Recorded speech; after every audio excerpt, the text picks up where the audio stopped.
వరుస విమాన ప్రమాదాలతో భారతదేశంలో ప్రజలు ఇప్పుడు భయాందోళనకు గురి అవడం జరుగుతుంది.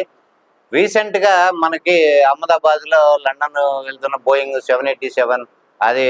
అత్యంత విషాదకరమైన పరిస్థితుల్లో ప్లేన్ కూలిపోవటం, దానిలో 241 మంది ప్రయాణికులతో పాటు ఆ బిల్డింగ్ మీద కూలిపోయిన మిగతా ఆ మెడికోలు కానీ వాళ్ళు కానీ మొత్తం 273 మంది దుర్మరణం పాలవటం. అయితే ఈ పరిస్థితుల్లో ఇప్పుడు రీసెంట్గా మనకి ఒక విమానం అయితే పక్షి ఢీకొని అక్కడ టేక్ ఆఫ్ అవ్వకుండానే రన్వే మీదే దాన్ని ఆపేయటం జరిగింది. నెక్స్ట్ ఇప్పుడు రీసెంట్ చూసుకుంటే గత శుక్రవారం ఈవినింగ్ గౌహతి నుంచి చెన్నై వెళ్తున్న ఇండిగో విమానం, దానిలో ఇంధనం తక్కువగా ఉన్న పరిస్థితుల్లో అత్యవసర ల్యాండింగ్ చేయాల్సిన అవసరం వచ్చి పైలట్ మేడే కాల్ ఇవ్వడం జరిగింది. అయితే ఇది గౌహతి నుంచి శుక్రవారం సాయంత్రం 4:40 గంటలకి చెన్నై బయలుదేరిన విమానము చెన్నైలో ఎయిర్ ట్రాఫిక్ కారణంగా ల్యాండింగ్కి అనుమతి దొరకకపోవడంతో గాల్లోనే చక్కర్లు కొడతాం. ఈ పరిస్థితుల్లో అక్కడ పైలట్ ఇంధనం సరిపోదు, ల్యాండ్ అయ్యే టైంకి గాల్లో చక్కర్లు కొడుతుంటూ అక్కడ ల్యాండ్ అయ్యే టైంకి ఇంధనం అయిపోయే పరిస్థితి, అప్పుడు విమానం తీవ్రమైన ప్రమాదానికి గురయ్యే పరిస్థితి వచ్చింది అని పైలట్ గుర్తించి అలానే రేడియో కమ్యూనికేషన్ ద్వారా పైలట్ డిస్ట్రెస్ కాల్ ఒకటి ఇవ్వటం జరిగింది. అదే మేడే కాల్ ఇవ్వటం జరిగింది. 168 మంది ప్రయాణికులతో బయలుదేరిన విమానం మేడే కాల్ అనేది మనం అహ్మదాబాద్ ఎయిర్ క్రాఫ్ట్ అది క్రాష్ అయిన సందర్భంలో కూడా పైలట్ మేడే కాల్ ఇచ్చారు 3 సార్లు అని మనం వినటం జరిగింది. మేడే కాల్ అంటే ఫ్రెంచ్ పదం మేడర్ నుంచి ఈ మేడే అనేది పదం పుట్టుకొచ్చింది. ఇది అత్యవసర పరిస్థితుల్లో పైలట్ కమ్యూనికేషన్ వ్యవస్థ ద్వారా దగ్గరలో ఉన్న ఎయిర్పోర్ట్కి అథారిటీకి వాళ్ళకి ఇచ్చే ఒక మెసేజ్, అంటే తీవ్ర ప్రమాదం కలగబోతుంది ఎయిర్ క్రాఫ్ట్కి అనే మెసేజ్ని వాళ్ళకి ఇవ్వటానికి అక్కడున్న పరిస్థితి, అంటే ఏ ప్రాబ్లంతో విమానం ఏ ప్రాబ్లం ఎదుర్కొంటుందనే దీంతో వాళ్ళ మెసేజ్ ఇవ్వటము, అలాంటి తద్వారా వాళ్ళు ఇమ్మీడియట్గా వాళ్ళు రెస్పాండ్ అయ్యి దానికి ఏదన్నా చేయగలిగిన అత్యవసర సహాయం కానీ ఏదైనా చేసే అవకాశం ఉంటుంది.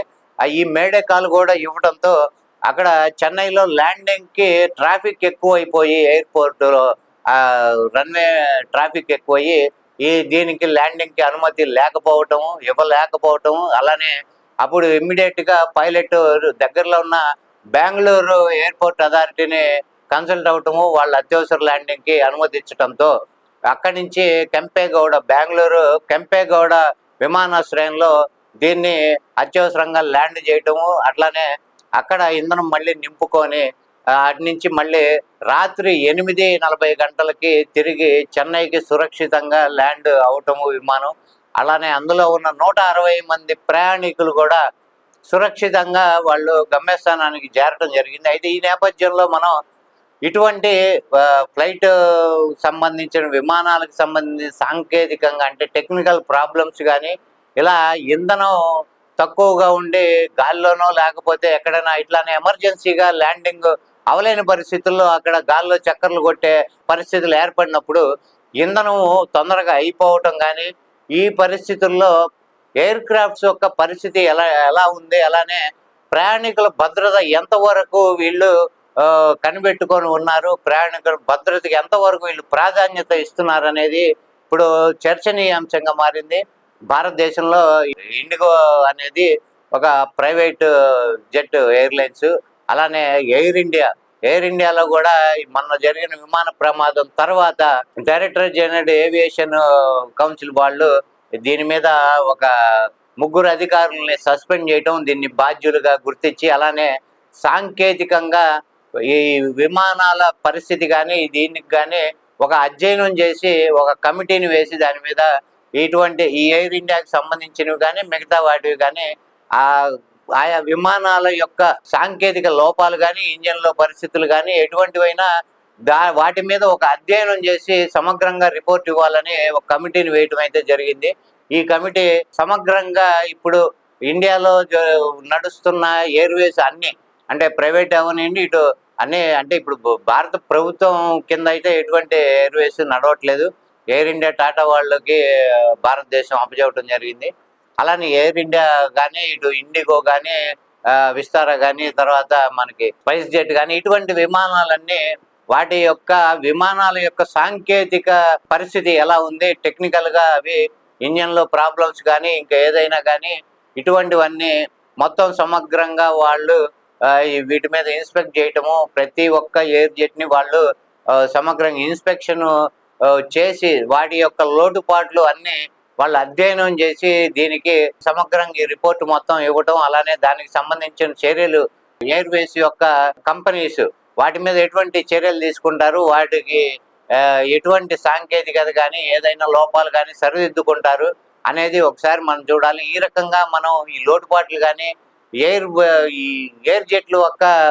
సాంకేతిక సమస్యలు కానీ ముందుగానే ఆదిలోనే గుర్తించి కనుక దానికి ఏదైనా ఈ రిపేర్లు కానీ మరమ్మతులు చేయించి వాటిని సమగ్రంగా మంచిగా ఒక మంచి కండిషన్లో కనుక పెట్టలేకపోయినట్టయితే ఈ భారతదేశంలో ప్రజలు విస్తృతంగా ఇప్పుడు డొమెస్టిక్ ఎయిర్లైన్స్ కానీ ఇవి బాగా ఎక్కువగా ప్రజలు రాను ఎక్కువగా యూజ్ చేయడం జరుగుతుంది. అలానే వాళ్ళ యొక్క ప్రాణాలకి ఎంతవరకు భద్రత ఉన్నది, ఈ ఎయిర్వేస్ ఇవన్నీ వాళ్ళ ప్రాణాలకు సంబంధించి ఎటువంటి భద్రతా చర్యలు తీసుకుంటున్నారు, అలానే నిర్లక్ష్యంగా ప్రయాణికుల ప్రాణాలను పణంగా పెట్టి నిర్లక్ష్యంగా వాళ్ళు ఇటువంటివి నడపటం కానీ ఇవి కానీ చేస్తున్నారు అనేది ఇప్పుడు తేటతెల్లం అయ్యే అవకాశం ఉంది. ఈ రిపోర్ట్ వచ్చిన తర్వాత ఎటువంటి ఏ ఎయిర్వేస్ ఈ డిఫరెంట్ ప్రైవేట్ ఎయిర్వేస్ అన్ని ఎవరెవరు ఎటువంటి ప్రమాణాలు పాటిస్తున్నారు, వాటి యొక్క ఈ భద్రతా చర్యలు ఎలా ఉన్నాయి, ఎవరు ఎటువంటి ప్రయాణికులకి ఎటువంటి ప్రాణాలకు సంబంధించి సురక్షితంగా చర్యలు వాళ్ళ ప్రాణాలకి ముప్పు రాకుండా మనకి ప్రయాణం చేయడానికి ప్రయాణికులు ఒక డబ్బు ఎక్కువైనా సరే వాటికి మొగ్గు చూపించి, ఎందుకంటే గమ్యస్థానం చేరటానికి అనువుగా త్వరగతిన గమ్యస్థానం చేరటానికి కానీ ఎటువంటి వాటికి అనువుగా ఉంటుంది అనే ఉద్దేశంతో వాటిని ప్రిఫర్ చేయటము. ఇప్పుడు వాటినే వీళ్ళు ప్రాణాలు పణంగా పెట్టి వాటిలో ప్రయాణించాల్సిన వచ్చే పరిస్థితి ఉంటే ఇక రాను భారతదేశంలో ఈ డొమెస్టిక్ ఎయిర్లైన్స్ యొక్క పరిస్థితి ఎలా ఉంటుంది అనేది మనం చూసుకోవాలి. దీన్ని బట్టి మనం ఆలోచించుకుంటే ప్రయాణికుల భద్రతే ముఖ్యంగా సెంట్రల్ గవర్నమెంట్ కూడా పౌర విమానయాన శాఖ దీని మీద దృష్టి పెట్టి, ఇప్పుడు మన తెలుగు రాష్ట్రానికి చెందిన